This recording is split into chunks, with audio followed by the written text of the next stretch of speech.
Thank you, Dr. Riley. There's an apocryphal Chinese curse about living in interesting time. For those of us in healthcare, these are indeed interesting times, as all of you, I'm sure, know. Changes in reimbursement, driven by the need to control costs, are really driving profound changes in our healthcare system.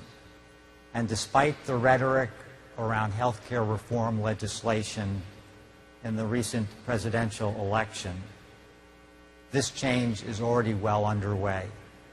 Moreover, the nation's major healthcare delivery systems have largely accepted the inevitability of these changes and the logic of moving financial risk to providers. Our current system has historically focused on treating disease, and providers were paid for the services they rendered. Global capitation shifts that risk and that focus towards maintaining health. Simply put, treating disease is an expensive proposition. Commonly cited priorities, such as reducing errors, eliminating waste, and increasing provider efficiencies, will all reduce costs, but not enough to achieve the level of savings that are required. Only by improving health status can we really bend the cost curve. This change will not be easy. Our healthcare system historically has not focused on maintaining health. We lack the systems, the people, and the tools to do this. So how should we approach this daunting challenge? I think it helps to recognize that the population is not homogeneous, and we need to think about what are the different types of solutions for different populations of patients. For those that are healthy without disease, the focus needs to be on disease prevention, which usually entails lifestyle modification. And for those that have stable medical conditions, the goal is compliance with prescribed therapies to slow disease progression and minimize the number of acute flare-ups. These two groups in aggregate account for approximately 95% of the population. They generally are fully functional and rarely need to access acute medical care. For them, improving health status will depend upon education, patient engagement, perhaps some financial incentives, and better support systems. However, the remaining population, approximately 5% of the total, suffers from multiple chronic diseases. These individuals are limited by their illnesses. They take many different medications, and they require frequent medical care. And as shown in this first slide, this 5%, the little tiny apex of the pyramid on the left, accounts for fully 50% of healthcare expenditures. A small number of dedicated practitioners have made this group their focus and devoted their lives to improving health status. And they have shown that intensive interventions can substantially improve the health status and reduce the cost of these complex and important patients. Atul Gawande's Hotspotter article in the New Yorker, which I suspect many of you have read, is well worth reading and highlights several of these practitioners. However, few, if any, of these programs can be implemented broadly. Simply put, they are not scalable. Philips Healthcare has recognized the need for innovative solutions that address health maintenance, and we've launched our Hospital-to-Home initiative, which includes programs, products, and services to meet the needs of all three populations. I want to spend the rest of my time sharing with you early details of one hospital-to-home initiative, Philips Intensive Ambulatory Care Program, which targets this highest risk 5% of the population with multiple chronic diseases. We are in the process of implementing this program at Banner Health in Phoenix. Banner is a 24-hospital integrated delivery network with its major center of operations in Arizona. It has a history of innovation and has adopted a very proactive approach to global risk management. Banner has several capitated populations, including a pioneer ACO program. Banner also has extensive experience with advanced telehealth solutions, having implemented Philips' eICU program for remote ICU management across its entire health system. The core components of the intensive ambulatory care program can be summarized as follows. First, it is limited only to those patients with historical high resource consumption, the top 5% who have annual claims on the order of $40,000 to $50,000. Second, patients will be cared for by a dedicated team of providers that only care for these patients. Specifically, these patients will no longer receive care from their traditional PCPs. The third component is that the primary locus of care will be in the home. And the fourth principle is that these patients and their status will be monitored on a daily basis. The program is intended to be as comprehensive as possible and focus on everything that can affect health status, including education, support systems, environment and safety, financial status, behavioral characteristics, and lifestyle modification. The intensive ambulatory care program is a mix of both high-tech and high-touch. So let me start by describing for you some of the high-tech components. Patients are connected to the intensive ambulatory care team electronically. In-home devices send patient data, including weight, blood pressure medicines, and medication compliance. Patients receive educational material, messages from the care team, and health status surveys on a simple-to-use, specially configured tablet that is provided for them when they're enrolled in the program. This tablet also enables two-way audio-video communication with the IAC team.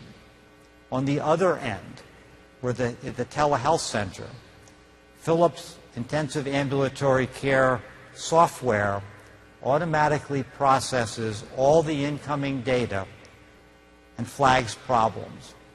Examples might be increasing weight in a heart failure patient, someone who answers a survey saying that they're not feeling as well as they had over the previous several days, or someone that is not taking medications out of their medication dispenser. This high-tech approach is complemented by what we call our high-touch services.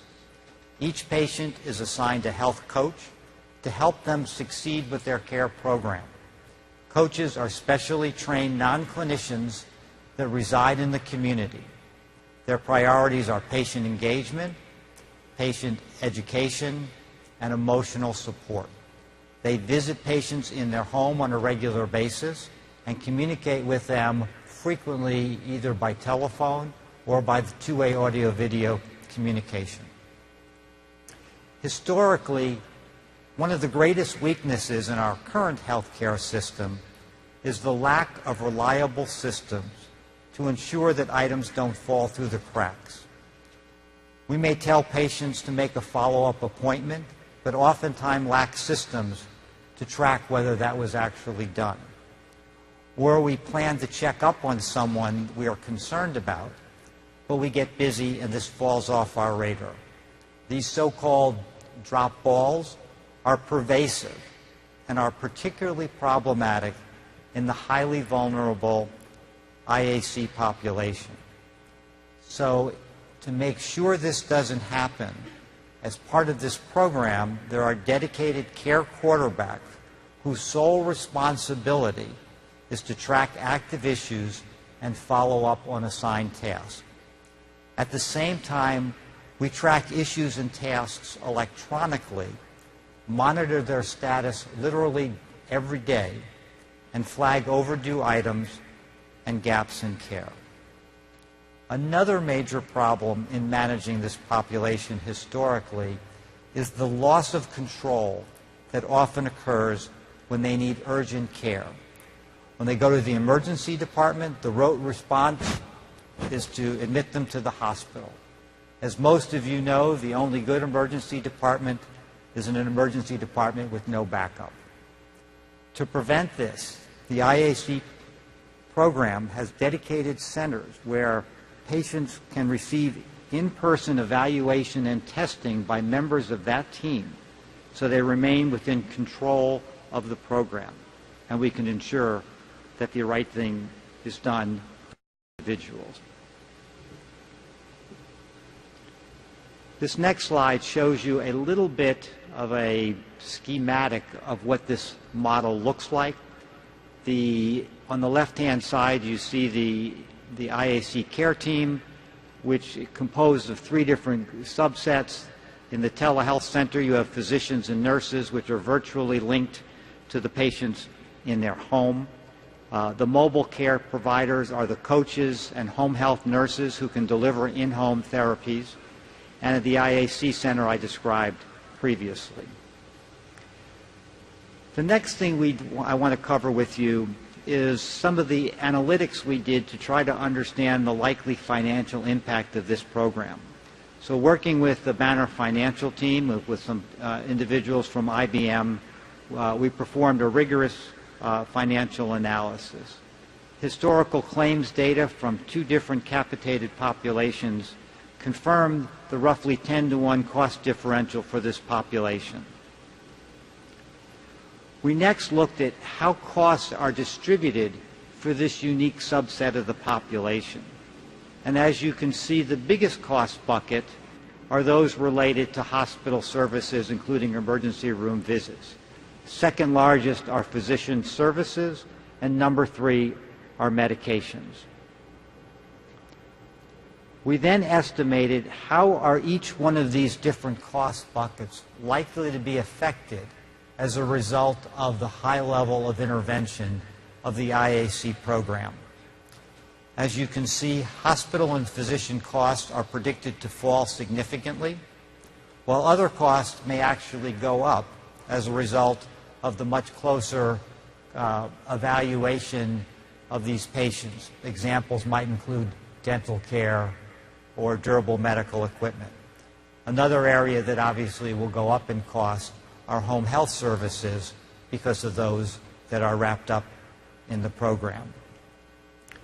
This was all then rolled up into a return on investment analysis, and you can see that with all 3 scenarios, there is a strong ROI and rapid payback on the investment to set up the program and to conduct it. This slide shows you the timeline of where we are. So as we draw close to the end of this year, we are about to transition to rolling the program out. So starting in January, we will be setting up the facilities, recruiting the care team, and enrolling the patients. And we're currently targeting actually going live with the program in April of next year. The pilot will last for a minimum of a year and will encompass a targeted 500 patients. So those $20+ million net benefit over 5 years is for a 500-patient pilot. So to wrap up, our healthcare system is transitioning to preventive medicine and health maintenance, mostly because it has to in order to remain solvent. This benefits patients and society through better health, reduced costs, and more streamlined patient care. the 5% of the population with multiple chronic diseases, which contributes much of healthcare costs, represents a particularly important and major challenge. For this group, telehealth solutions that deliver coordinated, ongoing, and comprehensive interventions can substantially improve outcomes and minimize acute episodes. Philips' Hospital-to-Home initiative is helping to improve outcomes with coordinated disease management programs and technologies, and by emphasizing the importance of preventative care and maintaining health. Thank you very much.